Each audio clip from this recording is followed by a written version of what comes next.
With the cold temperatures hitting in central Kentucky, homeowners are starting to crank up their heat and make preparations.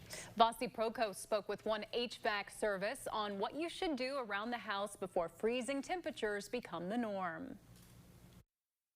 Adjustments can make a huge difference in your home, especially if below freezing temperatures are about to hit. They should definitely make sure their filters are clean because clogged filters can really cause some damage and make your heating not be as efficient as it should be. A clogged filter can create thousands of dollars worth of damage when it would be much cheaper just to make sure that that filter is clean.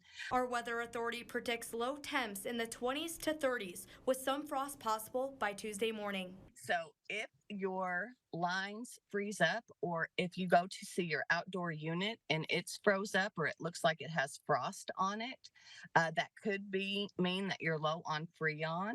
So you would definitely need to call an HVAC specialist at that point and have somebody come out and check it out. The office manager at ADA Heating and Air says homeowners should get regular maintenance every 6 months. You know, getting a maintenance done, your fall maintenance to make sure everything runs good for the winter time is the best thing to do. Karen Hughes also says that she recommends setting your thermostat to low 70s and to not overwork your system. In Lexington, Vasi Prokos, Fox 56 News.